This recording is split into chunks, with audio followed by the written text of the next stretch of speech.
എല്ലാ വിദ്യാർത്ഥികൾക്കും പുതിയൊരു വീഡിയോയിലേക്ക് സ്വാഗതം. ഈ വർഷത്തെ SSLC പരീക്ഷ നടന്നുകൊണ്ടിരിക്കുകയാണ്. വിദ്യാർത്ഥികൾക്ക് ഇന്ന് സോഷ്യൽ സയൻസ് പരീക്ഷയായിരുന്നു കഴിഞ്ഞിട്ടുണ്ടായിരുന്നത്. ഇനി വിദ്യാർത്ഥികൾക്ക് മാർച്ച് 17-ാം തീയതി തിങ്കളാഴ്ച, അതായത് ഇനി വരുന്ന അടുത്ത തിങ്കളാഴ്ചയാണ് വിദ്യാർത്ഥികൾക്ക് അടുത്ത പരീക്ഷ ഉള്ളത്.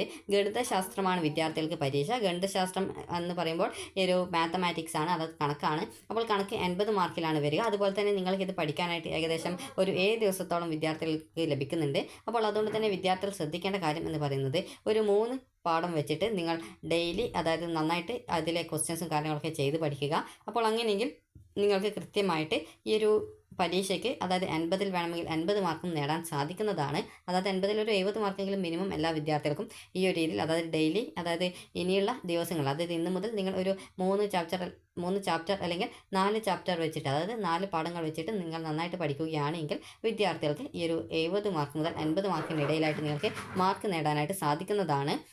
അപ്പോൾ അതുകൊണ്ട് തന്നെ വിദ്യാർത്ഥികൾ ശ്രദ്ധിക്കേണ്ട പ്രധാനപ്പെട്ട കാര്യം എന്ന് പറയുന്നത്, വിദ്യാർത്ഥികൾ ഇന്നു മുതൽ ഇനി പരീക്ഷ എപ്പോഴാണ് നടക്കുന്നത്, അപ്പോൾ അതായത് അടുത്ത തിങ്കളാഴ്ചയാണ്. അപ്പോൾ അടുത്ത തിങ്കളാഴ്ച വരെ വിദ്യാർത്ഥികൾ നന്നായിട്ട് നിങ്ങളുടെ പാഠഭാഗങ്ങൾ കൃത്യമായിട്ട്, അത് ഗണിതശാസ്ത്രത്തിൻ്റെ പാഠഭാഗങ്ങൾ കൃത്യമായിട്ട് പഠിച്ച് വിദ്യാർത്ഥികൾ കൂടുതൽ മാർക്ക് വാങ്ങിക്കാനായിട്ട് പ്രത്യേകം ശ്രദ്ധിക്കുക. അതുപോലെ തന്നെ ഗണിതശാസ്ത്രം എന്ന് പറയുമ്പോൾ നിങ്ങൾക്ക് കണക്ക് ചില വിദ്യാർത്ഥികൾക്ക് കുറച്ച് വിഷമമൊക്കെ ആയിരിക്കും. എന്നാൽ നിങ്ങൾ ശ്രദ്ധിക്കേണ്ടത്, ഈ ഒരു 6 ദിവസത്തിനുള്ളിൽ തന്നെ നിങ്ങൾ കൃത്യമായിട്ട് നന്നായിട്ട് പ്രാക്ടീസ് ചെയ്ത്, അതായത് എഴുതിയ നിങ്ങളുടെ നോട്ട് ബുക്സിലെ ക്വസ്റ്റ്യൻസ് തന്നെ കൃത്യമായിട്ട് ചെയ്ത് പഠിച്ചു കഴിഞ്ഞാൽ നിങ്ങൾക്ക് കൃത്യമായിട്ട് കൂടുതൽ മാർക്ക് വാങ്ങിക്കുന്നതിനായിട്ട് സാധിക്കുന്നതാണ്. അപ്പോൾ അതുകൊണ്ട് തന്നെ വിദ്യാർത്ഥികൾ ശ്രദ്ധിക്കേണ്ട കാര്യം എന്ന് പറയുന്നത്, 80 മാർക്കിൽ നിങ്ങളൊരു മിനിമം ഒരു 70 മാർക്കെങ്കിലും ഈ ഒരു മാത്സ് പരീക്ഷയിൽ നിങ്ങൾ വാങ്ങിക്കാനായിട്ട് പ്രത്യേകം ശ്രദ്ധിക്കേണ്ടതാണ്.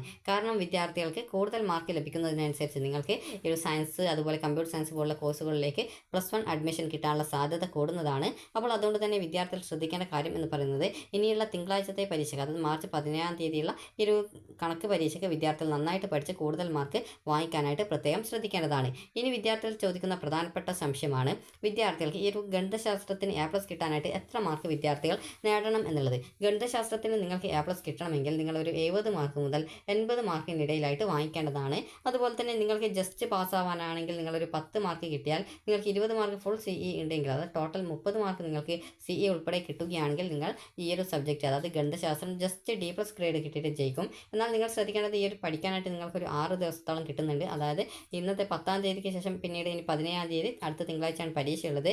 അപ്പോൾ അതുകൊണ്ട് തന്നെ നിങ്ങൾ ശ്രദ്ധിക്കേണ്ടത്, ഈ ഒരു 6 ദിവസം നിങ്ങൾ നന്നായിട്ട് പഠിച്ച് കൂടുതൽ മാർക്ക് വാങ്ങിക്കാനായിട്ട് പ്രത്യേകം ശ്രദ്ധിക്കുക. അതുപോലെ തന്നെ ഒരു വിദ്യാർത്ഥി മിനിമം ഒരു 50 മാർക്കിന് മുകളിലോട്ട് ഈ ഒരു മാത്സ് പരീക്ഷയ്ക്ക് മാർക്ക് വാങ്ങിക്കാനായിട്ട് പ്രത്യേകം ശ്രദ്ധിക്കുക. അതുപോലെ തന്നെ ചാപ്റ്റർ വൈസ് നിങ്ങൾ നോക്കുന്ന സമയത്ത് ഡെയിലി നിങ്ങളൊരു 4 ചാപ്റ്റർ വെച്ച് പഠിക്കുക. അതിനുശേഷം നിങ്ങൾക്ക് സമയം കിട്ടുന്നുണ്ടെങ്കിൽ റിവിഷൻ ചെയ്തിട്ടും ആ ഒരു മാത്സിൻ്റെ പ്രോബ്ലംസ്, അതായത് ഒരു പേപ്പറിൽ എഴുതിയിട്ട് അത് കൃത്യമായിട്ട് ആ ഒരു കണക്കും കാര്യങ്ങളൊക്കെ കൃത്യമായിട്ട് ചെയ്ത് പഠിക്കുകയും ചെയ്യുക. അങ്ങനെയെങ്കിൽ വിദ്യാർത്ഥികൾക്ക് റിസൾട്ട് വരുന്ന സമയത്ത് നിങ്ങൾക്ക് കൂടുതൽ മാർക്ക് നേടാനായിട്ട് സാധിക്കുന്നതാണ്. അപ്പോൾ വിദ്യാർത്ഥികൾ ശ്രദ്ധിക്കേണ്ട കാര്യം എന്ന് പറയുന്നത് ഈ ഒരു കാര്യമാണ്. അതായത് കൂടുതൽ മാർക്ക് വാങ്ങിക്കാനായിട്ട് നിങ്ങൾ പ്രത്യേകം ശ്രദ്ധിക്കുക, അതായത് നന്നായിട്ട് പഠിക്കുക, അതുപോലെ തന്നെ കൂടുതൽ മാർക്ക് വാങ്ങിക്കാനായിട്ട് പ്രത്യേകം ശ്രദ്ധിക്കുക. അപ്പോൾ വിദ്യാർത്ഥികൾക്ക് ഈ ഒരു വീഡിയോ ഉപകാരപ്രദമായിട്ടുണ്ടെന്ന് കരുതുന്നു. അപ്പോൾ ഗണിതശാസ്ത്രത്തിന് ശേഷം പിന്നീട് നിങ്ങൾക്ക് 4 പരീക്ഷ മാത്രമേ ഉള്ളൂ. അതുകൊണ്ട് തന്നെ വിദ്യാർത്ഥികൾ ഈ ഒരു അവസരം നന്നായിട്ട് പഠിച്ച് കൂടുതൽ മാർക്ക് വാങ്ങിക്കാനായിട്ട് പ്രത്യേകം ശ്രദ്ധിക്കേണ്ടതാണ്. അപ്പോൾ ഈ ഒരു വീഡിയോ നിങ്ങൾക്ക് ഉപകാരപ്രദമായിട്ടുണ്ടെങ്കിൽ ലൈക്ക് ചെയ്യുക, ഷെയർ ചെയ്യുക. Thank you for watching.